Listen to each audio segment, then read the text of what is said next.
Apakah seorang istri boleh melakukan gugat cerai terhadap suaminya dikarenakan sang suami sudah tidak memperhatikan istrinya dan sudah tidak memberikan nafkah lahir dan batinnya sang istri? Mohon bimbingan dan nasihat dari Ustadz. Jazakumullah khairan katsiran.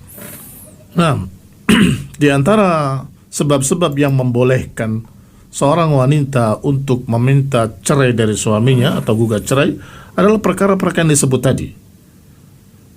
Tidak memberikan hak-hak istri dalam artian tidak mendatanginya atau tidak memberikan nafkah lahir dan batinnya dan seterusnya. Itu pun barakallahu fikum, kalau seorang istri mau bersabar maka dia mendapatkan keutamaan. Artinya barakallahu fikum, hak ada, hak seorang istri untuk menuntut perkara-perkara tadi, dan sabar itu lebih baik.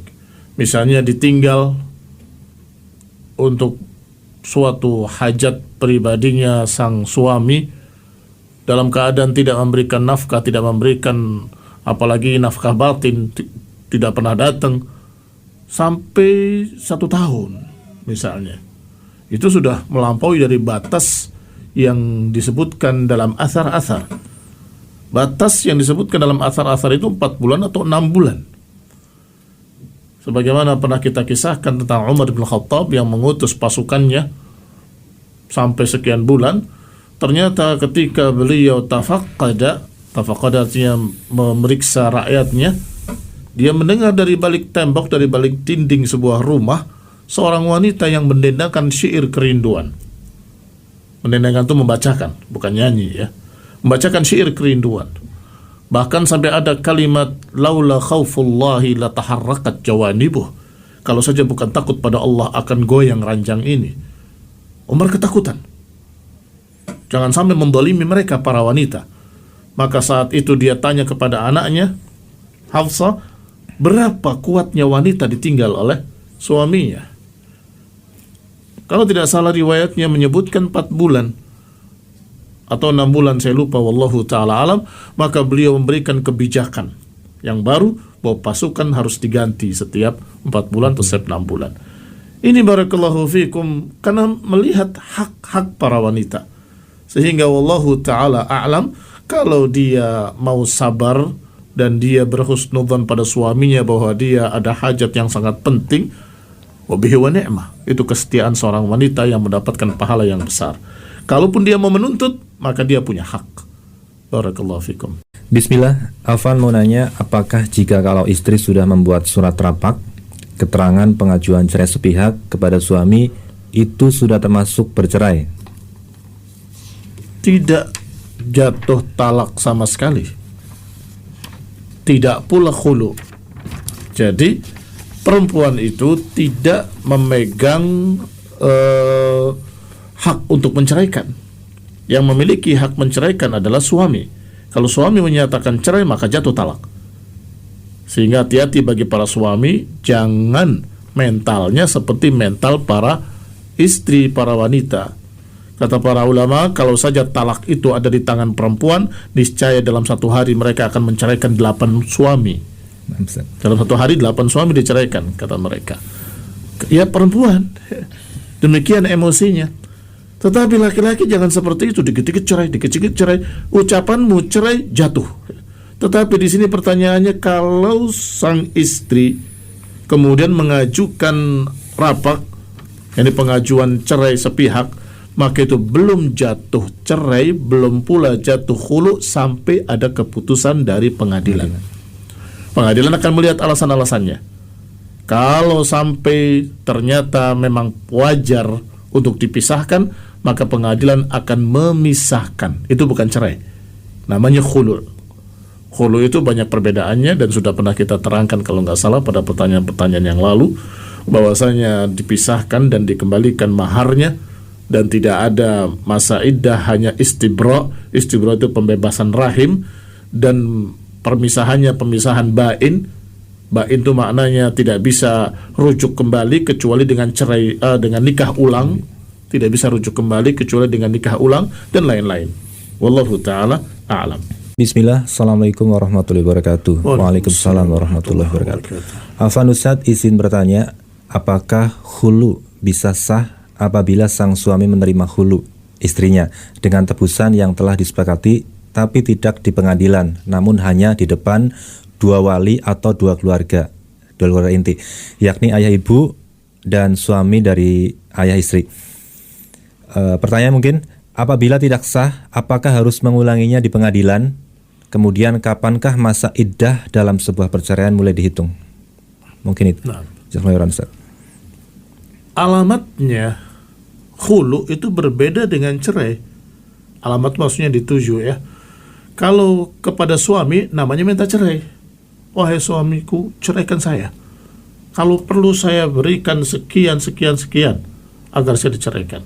Itu tetap minta cerai namanya. Tidak dikatakan khulu. Khulu itu adalah seorang istri menuntut cerai ke pengadilan atau ke hakim.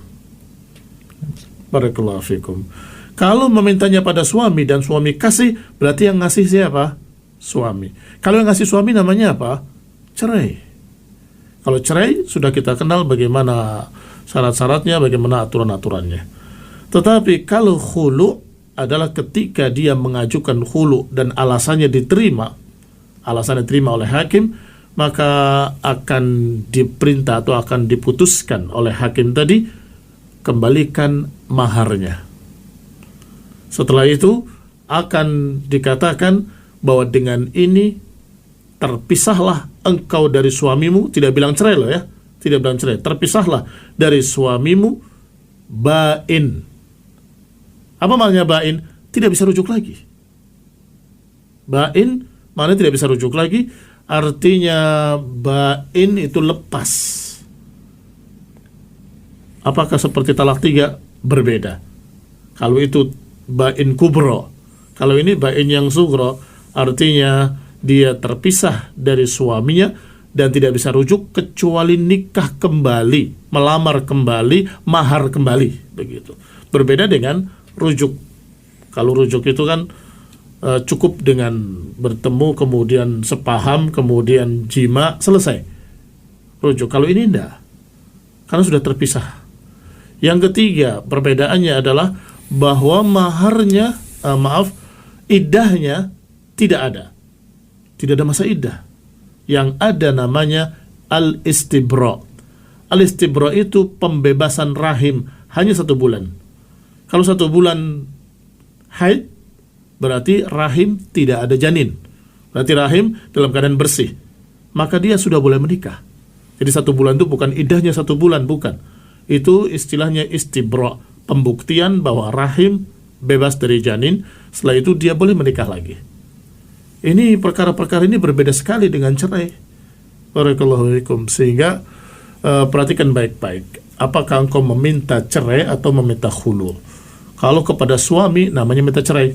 Kalau suami berkata, ya sudah, kalau gitu saya ceraikan, ya cerai. Walaupun hasil tuntutan permintaan dari istri, maka tetap jatuhnya talak. Wallahu ta'ala a'lam bissawab. Itu yang saya tahu. Bismillah, apakah baiknya kita mencari istri dengan kriteria tinggi yang berisiko ditolak, atau kriteria biasa saja tapi lebih mungkin untuk diterima? Mohon tips tegar bila ditolak. Tips tegar. Tips segar, Ustaz. Buat pemuda bujangan nih, Ustaz. Iya. Mencari istri kalau kriterianya terlalu tinggi, mungkin resikonya bukan ditolak. Resikonya nggak akan menikah selamanya. Betul, Ustaz. Iya, karena memang semua wanita memiliki kekurangan, tidak ada wanita yang sempurna. Dan kalau ingin menikah dengan yang paling sempurna, nanti saja di surga dengan bidadari. Bagaimana caranya menikahi bidadari? Maharnya adalah qiyamul lail, salat malam. Sudah. Tetapi kalau kita mau menikahi wanita dunia, tentunya mereka memiliki kekurangan dari sini, kelebihan dari situ.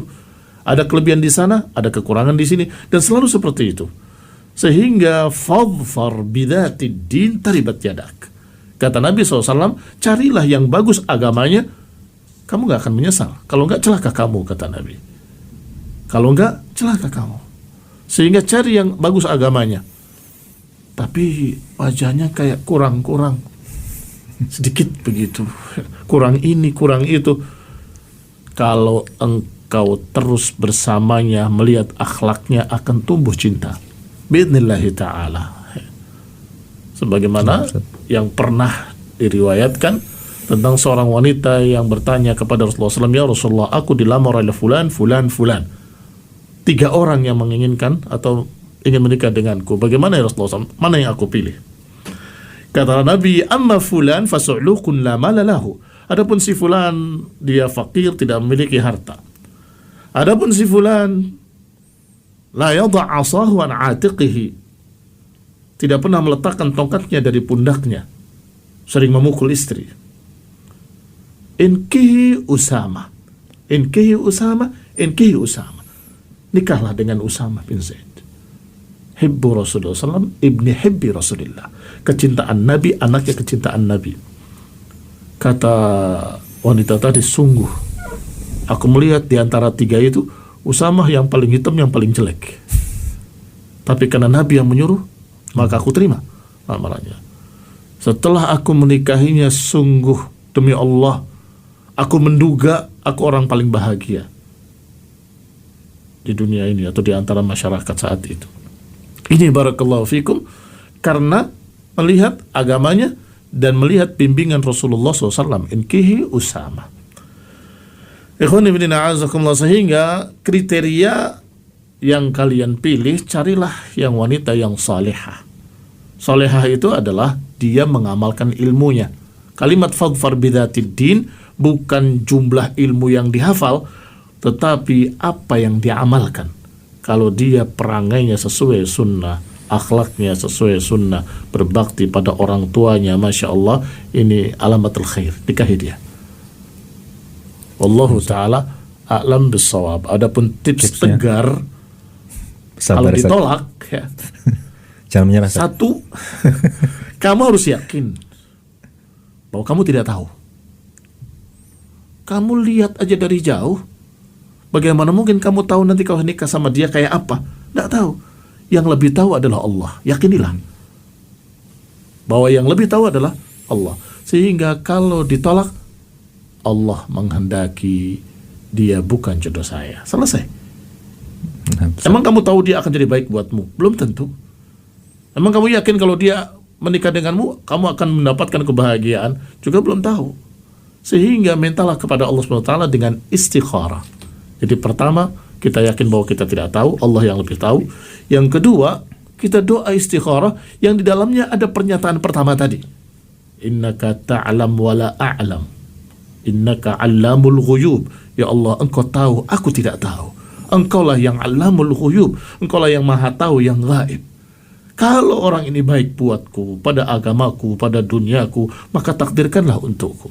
Kalau dia jelek bagiku, duniaku dan agamaku, maka singkirkanlah dariku dan berikan padaku yang lebih baik dari dia. Maka ketika kamu sudah berdoa seperti itu, jalan mantap ke rumah orang tuanya, melamar. Dan ditolak. Bagaimana? Aku sudah doa. Kalau tidak tepat buatku ya Allah, palingkanlah. Berarti ini jawaban dari Allah. Saya tidak diterima. Alhamdulillah. Sehingga tidak akan loyo dan tetap tegar. Tetap semangat. Tetap semangat. Wanita lebih banyak dari laki-laki. Masya Allah. Iya.